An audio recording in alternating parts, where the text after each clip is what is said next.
First model का third example है यहाँ पे, a man takes 8 hours in walking to a certain place and riding back, he would have taken 2 hours less by riding both ways. What will be time required by him to walking both sides? एक man जो certain place में walking and riding के लिए 8 घंटे में एक certain place में walking कर रहा है और राइडिंग बैक कर रहा है। अगर दोनों साइड की वो राइडिंग कर रहा है तो वो 2 घंटे कम ले रहा है। तो हमें बताना है कि अगर वो दोनों साइड की वॉकिंग करे तो वो कितना टाइम लेगा।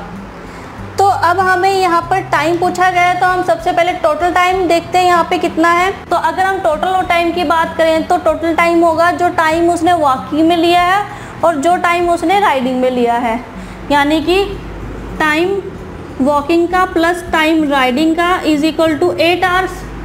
ठीक है, जब वो वॉकिंग और राइडिंग दोनों कर रहा है तो वो उसने 8 hours लिए हैं। ठीक है, तो फिर अगर वो जब वो दोनों साइड की राइडिंग कर रहा है तो वो 2 घंटे ले रहा है, यानी कि राइडिंग का टाइम प्लस राइडिंग का टाइम ये ले रहा है वो 6 hours, क्योंकि वो 2 घंटे कम ले रहा है। तो इससे 2 घंटे कम ले रहा है तो 8 - 2 यानी कि 6 hours ले रहा है वो।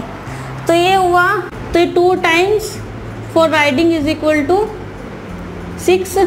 तो यहाँ से राइडिंग का टाइम आया 6/2 इज इक्वल टू 3। ठीक है, यानी कि वो राइडिंग का टाइम जो ले रहा है वो ले रहा है यहाँ से 3 hours। तो अगर हम इस 3 hours को, अब हमें TR पता है यहाँ पर क्या है, जो टाइम राइडिंग का वो है 3 hours। तो अगर हम उसको यहाँ पर पुट ऑन कर दें तो वॉकिंग का टाइम प्लस राइडिंग का टाइम इज इक्वल टू 8। तो वॉकिंग टाइम प्लस ये हमें पता है कि 3 hours है तो इज इक्वल टू 8। तो टाइम आ जाएगा वॉकिंग का 8 - 3 यानी कि 5 hours। अब ये जो वॉकिंग का टाइम है ये 5 hours जो आया ये वन साइड का है, लेकिन हमें क्वेश्चन में दोनों साइड का पूछा, बोथ साइड्स का पूछा है यहाँ पर।